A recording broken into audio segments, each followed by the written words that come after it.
Huh? Yeah. Okay. Okay.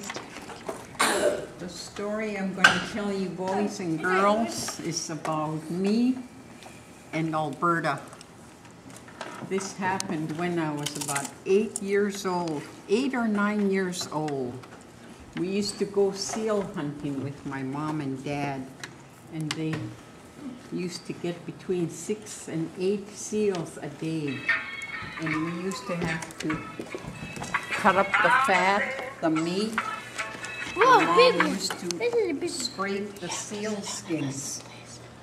And one time, while we were seal hunting, Dad saw a wolf on the beach, and he told my mom in Tlingit, he told my mom, there's a wolf over there.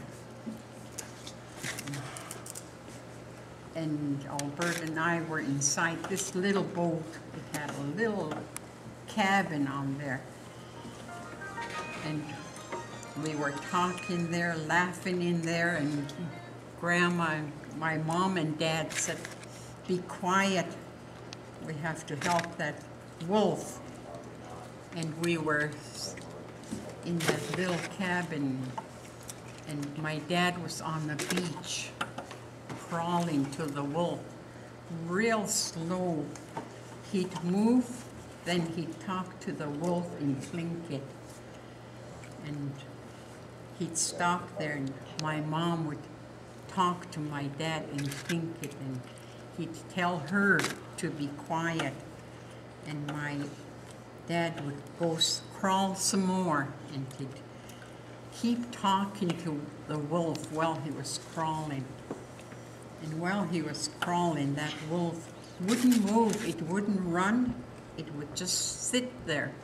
And we watched that wolf, gee, I don't know for how many hours, 1, 2 hours, something like that, but all that time he was crawling there. He'd just go like this, and then he'd talk to the wolf, then he'd keep crawling one more, then he'd talk to the wolf. And all the time he was talking to the wolf, he was talking to it in Tlingit.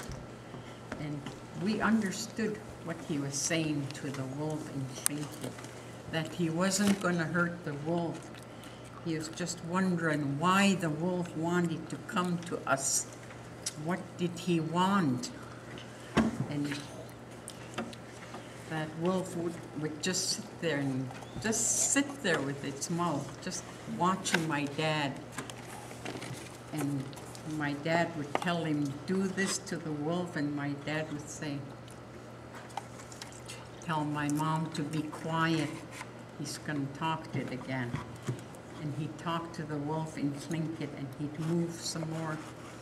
Pretty soon he was just a few feet away from the wolf, and he noticed the wolf had some kind of, I don't know if it was a wire or a big stick in its mouth, caught up in its mouth, and it stuck to up and down, couldn't close its mouth. And my dad was telling the wolf, I'm going to take that out of your mouth. I'm not going to hurt you. He was saying all this in Tlingit. And what amazed Alberta and I is how he was talking to the wolf in Tlingit, and the wolf understood him. He understood my dad, and my dad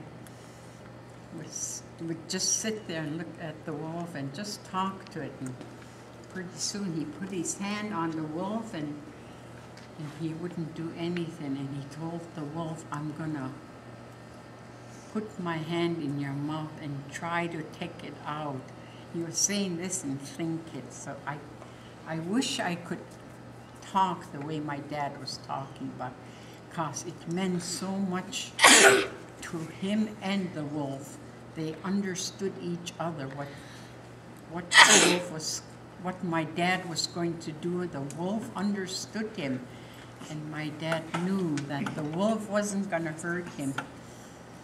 And I don't know how long it took my dad before he finally put his hand in the wolf's mouth and you could see him pulling on it, and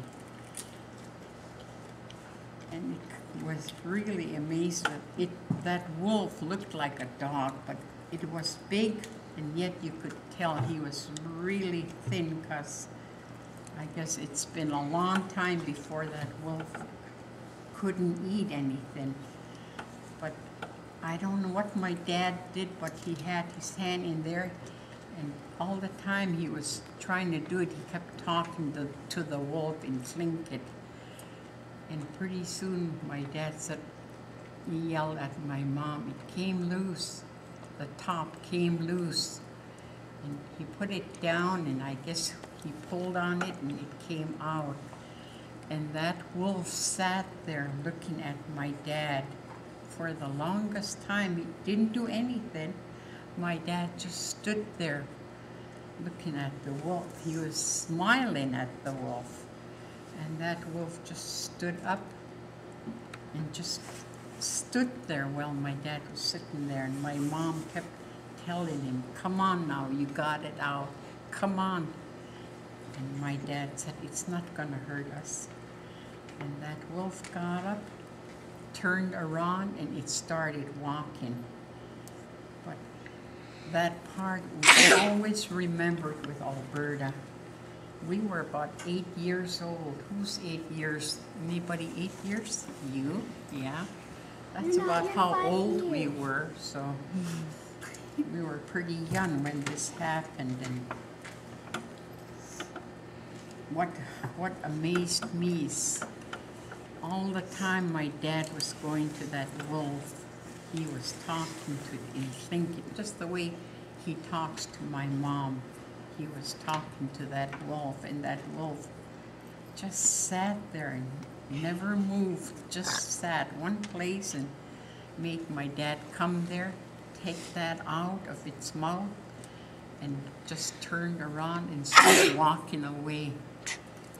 And this happened when we used to go seal hunting. Albert and I used to work on seal with my mom and dad. They used to sell the seal skin. I don't know who to, but they sold the seal skin, and my mom used to dry and pack the deer seal meat and put it in grease.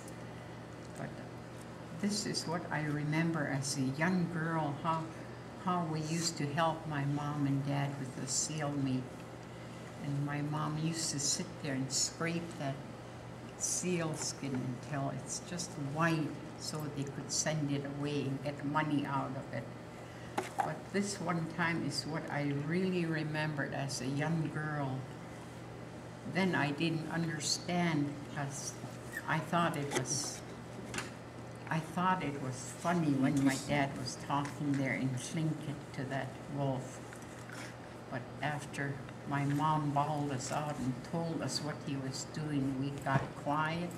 We sat there and we listened. But I just want to tell you, young people, we used to go out with our mom and dad and show respect to them and help them work on the food they were getting. So this is my story to you young kids tonight. I've always remembered this story. I know it's the same with Alberta. It never left us. We always remembered it. My dad, what he said to the wolf, I don't know, but it was between my dad and the wolf, what he was talking to this wolf. But I just want you guys to know this happened when I was about 8 or 9 years old. So I just want you young kids to know, and young lady, we used to have fun, even though we used to have to work hard with our family. We used to have fun out there.